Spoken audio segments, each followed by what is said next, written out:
Hello everyone and welcome to our League of Legends patch 8.3 video. I'm Matt, joined by Ali. Hello. And we're going to take you through all of the balance changes and the huge kind of reworks that are coming in this patch. Some fairly substantial things, I think. But we'll kick off with the fact that basically patches are changing, right, Ali? Yeah, so a couple of weeks ago, Riot announced that they would be changing patch order. Well, not patch order necessarily, but what comes in a patch. So it used to be every 2 weeks we'd get a patch. They'd all be more or less the same size, apart from in pre-season and mid-season. That's going to stop, apparently. What's going to happen now is that every month or so, every 4 weeks, there'll be a major patch, and that will see significant balance changes, new champions, and often skins. And now in the middle of those, there'll be a minor patch that they implied would be more bug fix focused than balance change focused. Riot did say that they'll be kind of testing the waters on this a little while. If it doesn't work, they'll scale them back.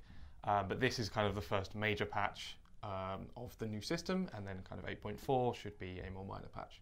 Sure, right. So interesting. We've got used to the way that LoL gets patched for a very long time. So do you think that is this going to make any changes? Do you think is this good for the game? I'm not yet convinced. If it works out properly, I think it'll be quite good. But if it doesn't, I think we'll find ourselves with significant periods of imbalance because it's not uncommon for Riot to find themselves having kind of made a champion overpowered and people being stuck with a particularly stringent meta for 2 weeks.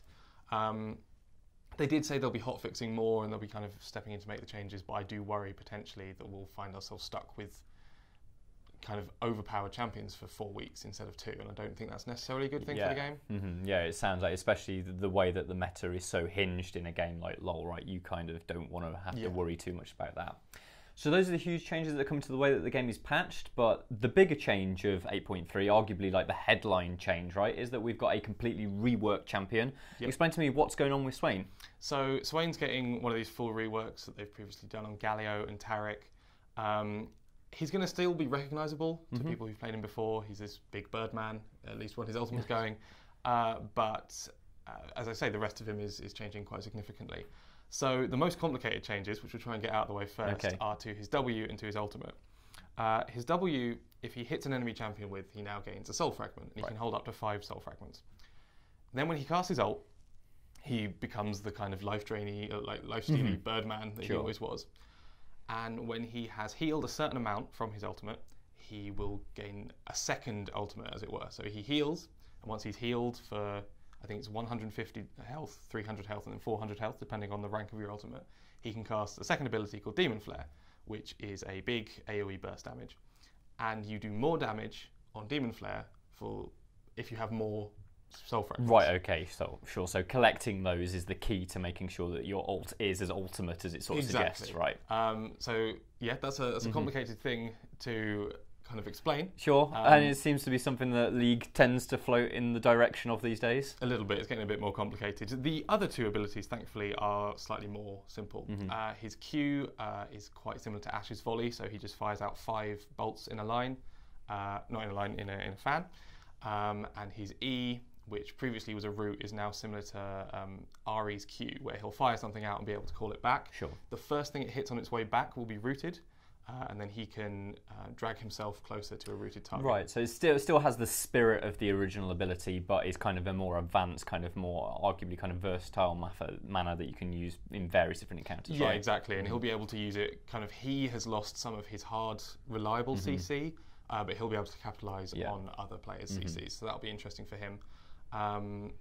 So yeah, he's still obviously recognisable. He's still the Noxian Grand General. He's big and evil and the big bad almost of League of Legends politics. Sure. But he's had some significant changes in this patch. He also, lots of people have focused on the fact that his new abilities make him look a lot like Jason Isaac.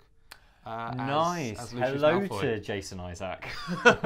Right, so that's Swain, that's our kind of headline piece, but obviously 8.3 is coming up with plenty of other balance changes and little tweaks and stuff like that, so explain what's going on. Master Yi, I believe, has got something. So yeah, Master Yi and Tryndamere, kind of their changes have been being hinted at since 8.2, but they're coming in this time. I think for Yi in particular, they were going to be more complicated. His Meditate was going to get changes that gave him enhanced attacks later on. But for the most part, these are just going to be numbers changes. So Yi is finding that his Q and his W both get changed. and Tryndamere is finding that his Q and his E both get changed, just to give them a little bit more impact, I think, in the kind of mid to late game. Sure. Just like a bit of quality of life where they may have been struggling kind of previously in 8.3.